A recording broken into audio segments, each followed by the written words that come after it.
Goeiedag geliefdes. Vandag luister ons na Eksodus hoofstuk 2. 'n Man uit die stam Levi was met 'n Levitiese meisie getroud. Die vrou het swanger geword en 'n seentjie in die wêreld gebring. Toe sy sien hoe mooi hy is, het sy hom 3 maande lank weggesteek. Langer kon sy hom nie wegsteek nie. Daarom het sy vir hom 'n biesie mandjie gekry en dit met klei en pik dig gemaak.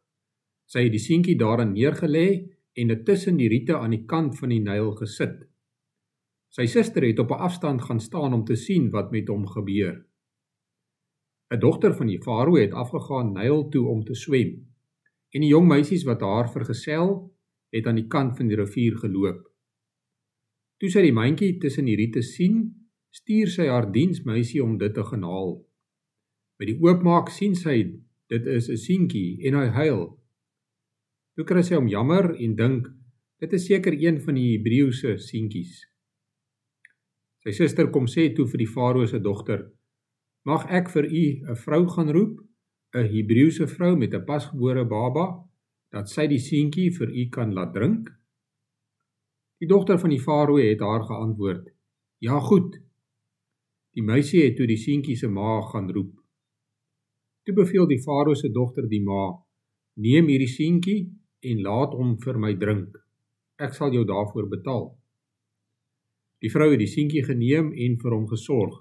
Toe hy oud genoeg was, het sy hom na die dogter van die Farao toegebring, wat hom as haar eie seun aangeneem het. Sy het hom Moses genoem, want, het sy gesê, ek het hom mos uit die water gehaal. Toe Moses al 'n volwasse man was, het hy op 'n keer na sy eie mense toe gegaan en gesien dat hulle dwangarbeid verrig. Hy sien toe hoe een van sy eie mense, 'n Hebreër, deur 'n Egiptenaar geslaan word. Nadat Moses rondgekyk het en niemand gewaar het nie, het hy die Egiptenaar doodgeslaan en hom onder sand toegekrap. Die volgende dag gaan hy weer en tot sy verbasing was daar 2 Hebreëse manne aan die beklei. Waarom slaan jy aan jou broer? Vra hy vir die een wat die rusie begin het. Wie het jou aangestel as baas en regter oor ons? Vra die ander. Wil jy my miskien ook doodslaan, soos jy die Egiptenaar doodgeslaan het? Toe skrik Moses en hy dink, die ding het bekend geword. Toe dit by die Farao uitkom, wou hy vir Moses laat doodmaak, maar Moses het van hom al weggevlug en in Midian gaan woon. Terwyl hy daar by 'n put sit, het die 7 dogters van 'n priester van Midian kom water skep om die drinkbakke vol te maak en hulle pa se kleinvee te laat suip. Toe daar veewagters aankom en die dogters wegjaag, het Moses opgestaan en hulle gehelp en hulle kleinvee laat suip. Met hulle aankoms by hulle pa, Reuel, het hy gevra, hoe het julle dan vandag so gou gekom? En hulle antwoord, daar was 'n Egiptenaar en hy het ons gehelp teen die veewagters. Boonop het hy vir ons water geskep en die kleinvee laat suip. Toe vra die priester vir sy dogters, waar is hy? Waarom het julle die man daar laat staan? Gaan nooi hom huis toe om by ons te kom eet. Moses het ingewillig om by Reuel te kom woon en is later met sy dogter Sipora getroud. Toe sy 'n seentjie kry, het Moses hom Gersom genoem, want, het hy gesê, ek woon as vreemdeling in 'n vreemde land. Die jare het verbygegaan en die koning van Egipte het te sterwe gekom, maar die Israeliete het nog steeds gesug en gekreun onder die swaar werk. Hulle geroep om hulp het tot God opgegaan. God het hulle gekerm gehoor en aan sy verbond met Abraham, Isak en Jakob gedink. Hy het die nood van die Israeliete gesien en dit ter harte geneem. Dit was Eksodus 2 uit die woord van die Here. In hierdie hoofstuk word die eerste 80 jaar van Moses se lewensverhaal vir ons vertel. Maar ons is besig met die Bybel, die woord van God. Dit beteken dat die Heilige Gees hierdie verhaal vir ons laat neerskryf het, sodat ons meer oor die Here kan leer. Hy vertel vir ons van Moses, want hy wil vir ons wys wat die Here in Moses se lewe doen. Dit gaan nie oor Moses nie, dit gaan oor God en sy verlossingswerk. Wat leer ons uit hierdie deel van Moses se lewe oor die Here? Ons sien hoe God agter die skerms werk. Die Israeliete is slawe en hulle kry baie swaar. Die Here het al lank terug aan Abraham, Isak en Jakob en dis ook aan al die Israeliete 'n land van hulle eie en 'n groot nageslag beloof. Die groot nageslag is nou sigbaar in Egipte, maar van die beloofde land is daar niks te sien nie. Die volk kan dalk dink dat God van hulle vergeet het, maar hy het nie. Hy is besig om alles voor te berei, sodat hy sy belofte op die bestemde tyd kan uitvoer. In Moses se lewe sien ons hoe die Here dit vir sy ouers moontlik maak om hom weg te steek vir 3 maande. Terwyl al die ander Hebreëse seentjies in die Nyl gegooi is Moses oorgesien. Na 3 maande gaan sit sy ma hom wel in die Nyl, maar in 'n mandjie. Die Here sorg dat die Nyl nie vir Moses 'n graf word nie, maar 'n veilige hawe.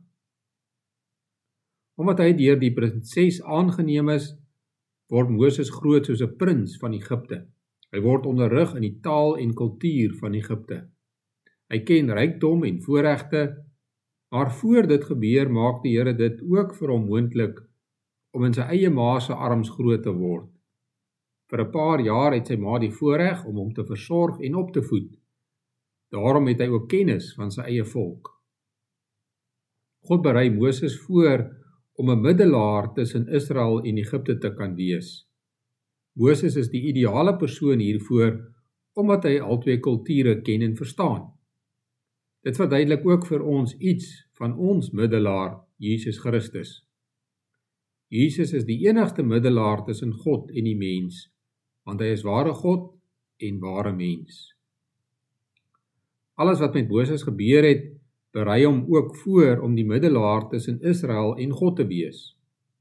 Hy was inderdaad nie 'n perfekte middelaar nie, maar sy lewe wys ons na ons ware middelaar, Jesus Christus. Hierdie verhaal herinner ons ook weer daaraan dat God ons nooit verlaat nie. Soms lyk dit vir ons asof God van ons vergeet het, maar hy vergeet nooit. Hy hoor ons wanneer ons sug. Hy dink aan sy beloftes. Hy sien ons nood en hy neem dit ter harte. Ons kan daaraan vashou, selfs al sien ons niks gebeur nie. Want terwyl Israel gesmeek het vir uitkoms, terwyl hulle dalk 'n magtige weermag of 'n wonderteken uit die hemel verwag het, stuur die Here 'n baba. Net soos die Israeliete in die tyd van Jesus 'n aardse koning verwag het wat hulle van die Romeine kan red. Maar God se planne werk nie soos mense se planne nie. God se planne is baie, baie groter. God beplan verder as die Israeliete in Egipte en verder as die Romeinse ryk. God beplan om sy kinders deur baie eeue en uit baie volke te red. God beplan 'n wêreldwye en ewige redding en daarvoor stuur hy sy eie seun. Jesus word as 'n baba in 'n arm gesin gebore. Hy word 'n eenvoudige prediker in 'n verdrukte land. Maar dan sterf hy aan die kruis vir ons sondes en staan op uit die dood, sodat al die gelowiges ewig saam met hom kan lewe. Dit alles gebeur omdat God sy kinders raak sien, hulle hoor en hulle nood ter harte neem. Kom ons bid saam.